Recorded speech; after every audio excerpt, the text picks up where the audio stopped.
I love what I teach because it is relevant to the world.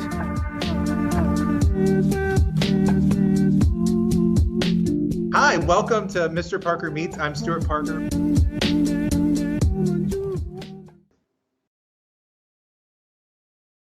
Hi, welcome. My name is Stewart Parker. I am the 2021 Orange County District Teacher of the Year, and this is another episode of Mr. Parker Meets. And I'm really excited today to introduce you to one of our great high school teachers. This is Chef Chris Bates. He is the program director of the Magnet Academy of Culinary Arts at Wekiva High School. We have 22 high schools in Orange County. Wekiva is one of them, and I'm really excited to welcome you to the show and just have some conversation about what you do in your class and how it impacts your students.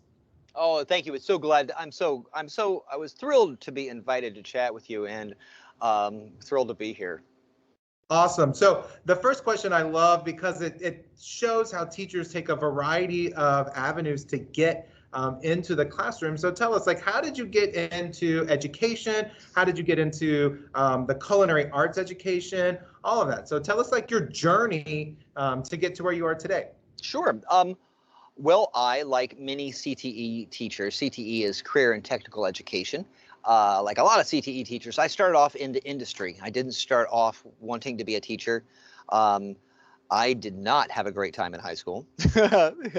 Like most nerds, I was not well loved. I was about as athletic as a sponge, and but I did like cooking. My first job was when I was 14 years old at a bakery, and ever since I walked into that bakery and I stepped in and I saw these enormous ovens and huge mixers that did hundreds of pounds worth of dough at a time, I was entranced. I worked in restaurant after restaurant and just about every position you can imagine through college and through my first attempts at grad school, which I was not really prepared for at the time. And I was still cooking all through that. And when it was clear that grad school wasn't working for me at 22, I left, was working full-time in a restaurant, and I've been there for 28 years, worked in the industry for 28 years. When I decided that I had had enough, too many years being on my feet, too many years of missing Christmas Eves and Thanksgivings and birthdays and anniversaries and having to celebrate when everybody else was asleep because I got off of work at 2 or 3 in the morning. I went back to school. Originally, I went to UCF, to the Burnett Honors College, got a scholarship to go. And at first, I was just studying English.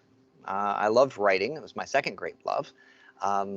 And while I was tutoring as a teacher's assistant, I kind of came across the, I don't know. I still don't know how Principal Erickson heard of me. I still have no idea how that connection got made.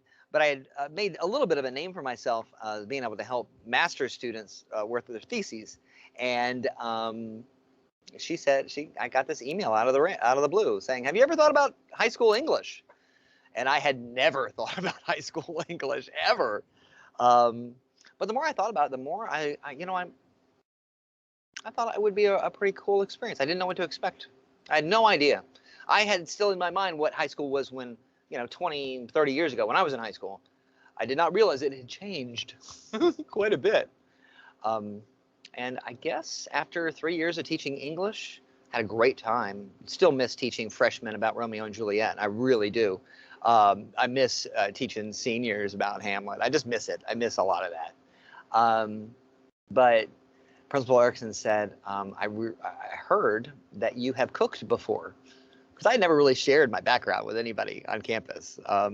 She saw it on my resume, but it's not a big line because it didn't have anything to do with teaching. And I said, yeah, I'd had a little bit of experience, a little bit. And she talked me, twisted my arm. It took me about 8 months to decide to take over the Culinary Arts program. At the time, it was one classroom, just one teaching kitchen, and another classroom where they would kind of hold meals. Since I took over the program, we have renovated all of the facility. We've expanded from 180 students to over 400. I wrote a magnet proposal and it was accepted by the school board. So we're now a magnet. We're the only culinary arts magnet. We recently achieved premier status, which means that we're the top 10 school in the state for culinary arts. And we have a lot of firsts, things that we've gotten to do that nobody else has gotten to do, because I believe very strongly that our job as a program is not to teach kids how to cook. That is not our job. Our job is to provide them with opportunities to prepare for a future career. Now, it may be in the culinary arts, certainly, but even if it's not in the culinary arts, it's in a job where these types of skills are required. Organization, working with others, having the soft skills that employers need, genuine curiosity.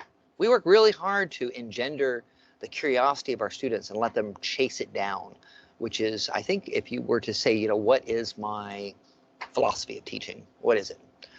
It is provide students with a problem, all the tools that they need to solve it, and get out of the way while they figure it out. That's it. We have a problem-based, project-based learning system here where students are presented with any manner of different challenges. And they're taught the basics, but a lot of it they have to figure out on their own. I want them to figure it out on their own, because as soon as they graduate, no one's going to be holding them by the hand anymore. Right. No one's going to be saying, oh, come over here and do this now. They have to be able to figure it out. So there's a lot of figuring it out that happens here. That's awesome. I love, like, what I loved about this is everybody's path is different. Like, we all have taken a different, and very few people are like me that I've talked to that we went to college, we were educators, we start the school and we've stayed there. So many teachers have come through a variety of different ways, and some just kind of fall into it and then love it and see it in there. So I think that's absolutely amazing that you've grown that program so much. Like, that's awesome. It just was in awe of the numbers. That's pretty cool. And to be one of the top 10, recognized as one of the top 10 programs in the state, I love it. Part of my privilege that I get to be representing the teachers of Orange County is I serve as the teacher representative on the Foundation for Orange County Public Schools board of directors, the board. And we give the board awards impact grants every year, a wide variety, from reading to STEM to different things with the arts that they have. And I thought this year, what a great thing that I could do is showcase some of the grant recipients that that the board helps fund projects. And so you had a grant last year that was funded. The grant was called From Small Seeds to Hot Sauce, Sustainable Farms, Sustainable Kitchens. And so there was so much in that intrigued me. The hot sauce, because I love hot sauce. So I was like, oh, that sounds really cool. And then I teach human geography. So we talk a lot. One of our whole big things is the sustainability goals. And so sustainable farm and sustainable energy and all these things that we talk about. So everything about your grant and in the culinary arts, and we talked about this before we started recording, that you're a culinary arts teacher, but you received a STEM grant, a science, technology, engineering, mathematics. And so some people may be like, whoa, wait a second, how did that all come about? So everything about your grant that I read was just so interesting. So tell us about the project From Small Seeds to Hot Sauces. What was it? What was the grant? How did the grant, what did you use the funding for? And what kind of the impact that it had on your students? Well, this particular grant was, it was a bit of a challenge to execute, because when I was writing the grant, we didn't know that we wouldn't be going back to school, and that when we did go back to school, we would have this bifurcated classroom. And that truly was a challenge in the execution. We're actually going to be redoing the entire grant now that I have, or not the grant, but the project, now that I have the supplies here and I have students on campus to actually use them, which is great. But let me just jump back just a little bit, because there is a common misconception, I think, that lots and lots of laymen have about what the culinary arts are and what it means. They don't understand, and they don't have any reason why they would, just how much science, technology, engineering, and math goes into everything we do. Science is primarily chemistry, all of it. That's all science. All cooking is. Cooking is chemistry. There's a million cookbooks out there that will tell you that all cooking is chemistry. So there's an awful lot of STEM related subjects that get worked on with a perfect example is what my freshmen are working on right now, which is a bacterial spread in the kitchen and how we control that. And they're learning about binary fission, which you wouldn't think is typically a subject in the culinary arts, but it has to be because we don't want to give everybody E. coli. It's kind of a thing, we'd like to avoid that. So with this particular project, our goal was to allow students to kind of marry these two ideas, right? They love hot sauce, and there's a lot of science in the process of making hot sauce, the fermentation and the control of pH and the control of the sugar levels. You got to do all of that in order to make a product that will be shelf stable. Won't give people botulinum when they're seasoning their taco. We don't want that. Plus, there is a great deal of science in the process of building and maintaining an aeroponics garden. Yes. So what we did was we got an aeroponics tower, and the students picked the seeds. They germinated them and kind of mothered them through their first 3 weeks of life. Then we transferred them to the aeroponics tower, which, if you want, you can find pictures of that entire thing on our website, wekivaculinary.org. And see pictures of the students playing with it. And then as we were watching them grow and, learning how to manage the water and manage the pH and manage the concentration levels of the plant food and all of that, we got a chance to talk about what sustainable farming is and what it means and how it is changing in lots of ways what we eat and how we think about food and how we think about where food comes from. One of the fun things about high school students is they truly believe that food shows up at the grocery store sort of by magic. Yep. They do not have this ability to connect that hot pepper they're putting in their taco with a farmer in South Florida who had to grow it and spray it with pesticides because South Florida is having a huge mealworm epidemic right now. Just huge. It's just it's eating everything. They can't make that connection. So when they got to grow the food and watch the flowers blossom and watch the first peppers sprout, it was neat. It was neat.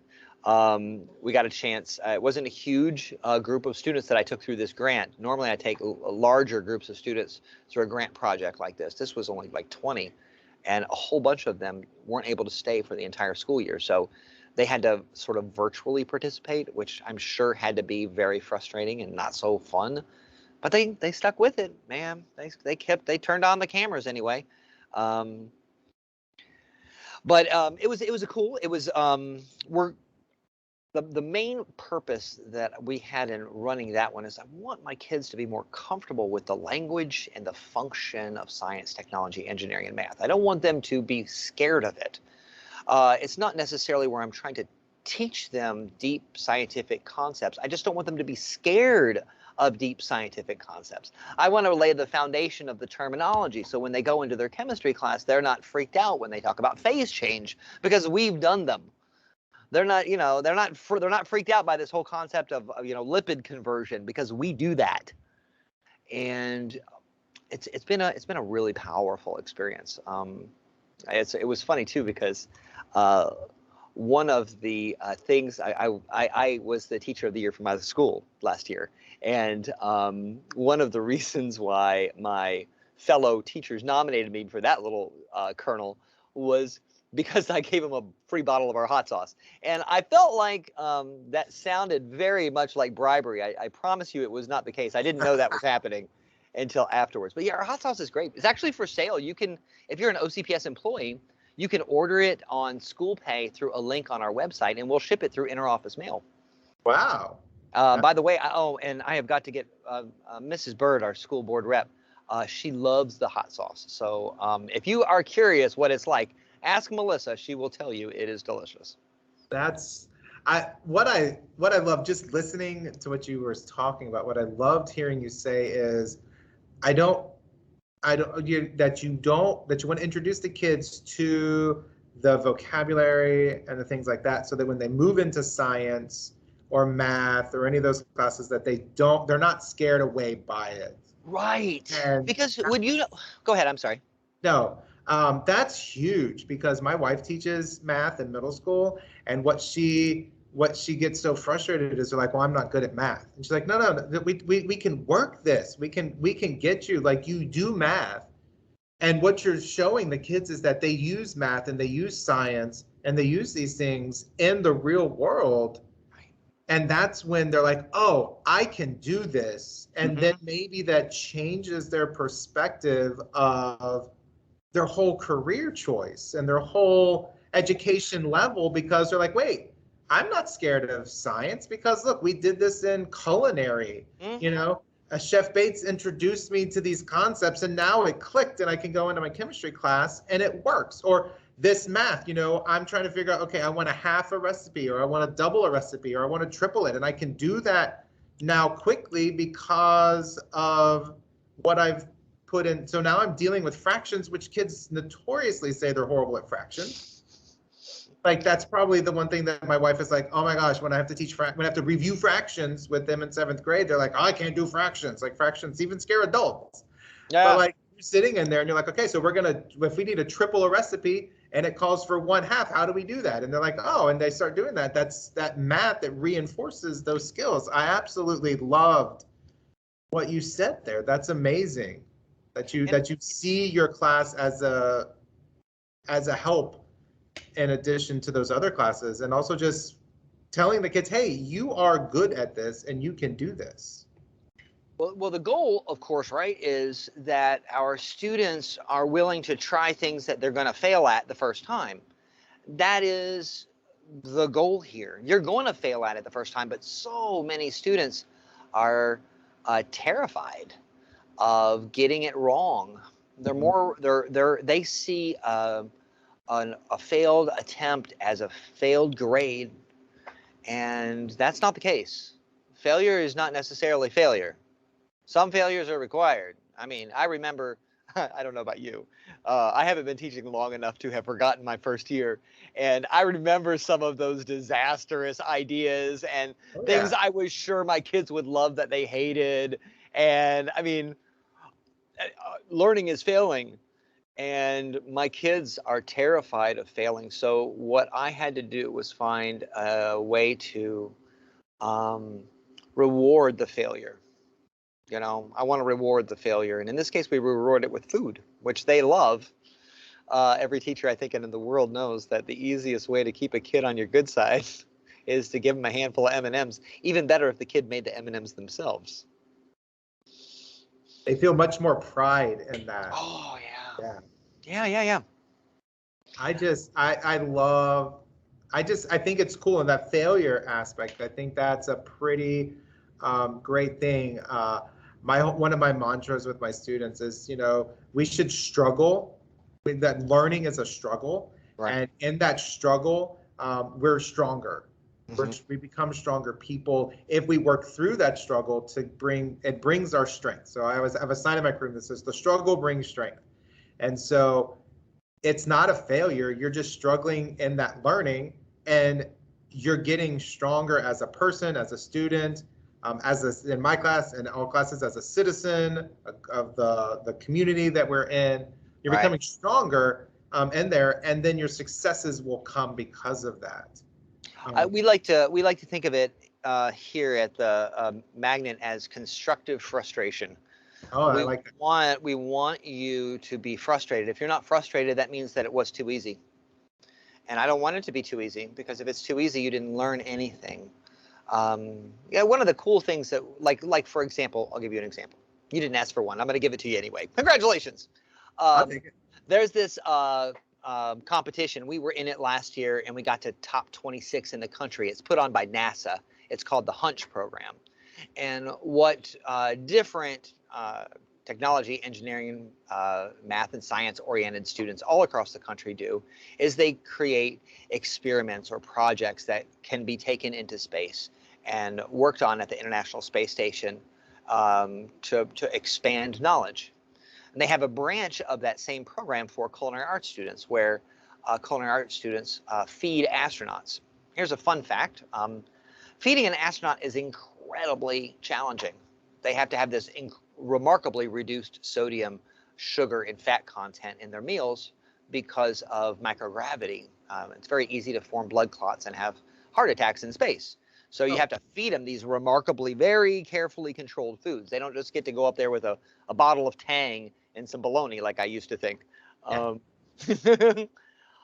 So culinary arts students across the country compete for the right to feed the International Space Station. We did not win. It was our first year competing. We only got to top 26, but it was my kind of thing. That's my kind of challenge. Feed an astronaut comfort food they'll want to eat that is under 450 calories and less than 10 grams of salt. All right, I can see you. You realize already how hard that is. Yeah, that's not going to be easy. Comfort food. No, comfort food, the fattiest thing on the planet. Yeah. And it could only have, I think it was 6 grams of fat. Oh, there's not much comfort in that. No, I know, right? And the kids had a blast trying to figure out what they could make that would still be flavorful in space, and that didn't have very much salt at all, no fat, and very few calories. That is the kind of science that intersects with food and helps students feel more comfortable when it comes time to, go and take that chemistry class they've been putting off, that they need. Go and get that science credit, go and take that math course, because there's a lot of math in computing fat grams. There's a lot of math in trying to figure out how calories are actually intersecting with cooking technique. So it was another one of those opportunities students have to not just learn how to work in a restaurant. They do that, of course they do that. I mean, this summer, a bunch of kids and I fed all of the first responders in the city of Apopka, all 250 cops, firefighters, ambulance drivers, everybody who was considered a first responder by the mayor, and they hosted that meal. So we do big events too, but it's not so much about can you make a dish correctly. That is not what I believe we're here to do. We're here to provide students with an element, I think you mentioned it earlier, a greater amount of confidence in themselves, greater freedom to express their own creativity and to pursue things that they're curious about. Because a lifelong learner is not born, they're made. And the only way to build a lifelong learner is to give them something interesting to freaking learn. Right.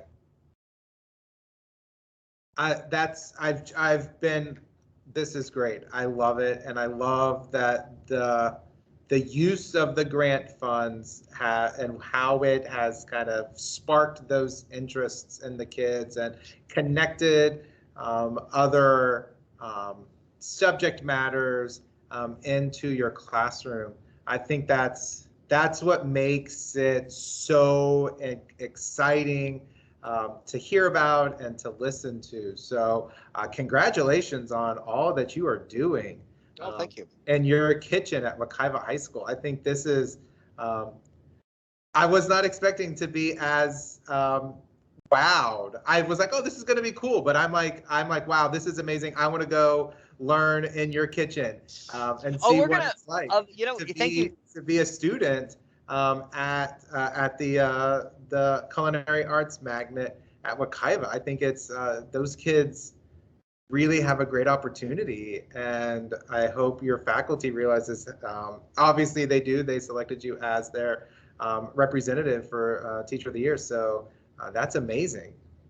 I on a side note, I am, as soon as the COVID guidelines permit it, we're going to open back up our teaching teachers how to cook. It's a Friday night program where just OCPS teachers administrators, faculty, and staff from across the district can come here and learn in a single evening what the kids might take 2 or 3 weeks to learn. But the first one is going to be on hand-rolled pasta, stuffed pastas, and pesto. And I want to say it's supposed to be that yummy marinara sauce. It's just a whole bunch of quick handmade pastas. And we do one on shrimp. We're also going to do one on chocolate this year, where people will get to be able to come and take some raw cocoa beans and turn them into actual chocolate. Oh, wow. Yeah. Oh, yeah, the coffee one, I almost forgot. We're actually the only high school in the country with a commercial coffee roaster. So we actually offer our own brand of coffee as well as our own brand of hot sauce. And I was thinking maybe what I'd like to do is invite some teachers to come and make their own batch of coffee on an evening. That would be kind of cool. Plus, you get to learn how coffee's made, from raw green bean to that yumminess that you want to take home and turn into an espresso. Yeah. And definitely the raw cocoa beans do not taste anything. They're not. Tastes like grass. I do that with my students, and I'm like, here, this is what it starts off, and this is what it ends as chocolate, which is such a huge cash crop, and all that with in the country. And they're like, this is gross. Maybe we should do a field trip. Your kids can come visit my kids. My kids will teach them how to make coffee. I would love that. Like, here, and yeah, that's such a huge thing in our agriculture unit. I think that's amazing. That would be so much fun to at least have some kind of ship it to us, and we can do a virtual session together. Absolutely. Fun. Absolutely. So the last thing I always do, just because it's for me, I've picked up some really good books and some stuff to listen to and watch. Maybe something you're listening to or currently watching or currently reading, and it does not have to be educational related. Okay. At all. And it doesn't have to be all three. It can just be one. But something that's like kind of getting you through some of this. It's the beginning of the year here. This is the beginning of the 4th week of school, and we're kind of hitting it. So maybe something that's given you some release and some ability to step back from reality or something like that. So what's something you can tell us? Okay, so I'm going to express my nerdiness here, because my idea of a good read is typically something along the lines of a research journal or a textbook. Oh, okay. Hey, yeah. It is what it is, right? Well, you are in grad school, so. Yeah, and the amount of reading. Oh, I did not foresee this. It's a couple hundred pages a night. So when I do get around to pleasure reading, it's usually just a fun version of a textbook. But I am fascinated by this book on the history of CTE education in America. I cannot remember the name of the author offhand. It's sitting on my nightstand at home. I actually called my family and said, go check the name of that author, because I don't remember it. I'm going to get asked. But I just find it so fascinating how the Perkins Grant has changed over the course of the last 100 years to radically alter how we think of career and technical education in America. It's fascinating to me. The other book I'm reading, it's right here. This one I'll show you. It's Show and Tell. Because I'm getting ready to do a bunch of work with chocolate.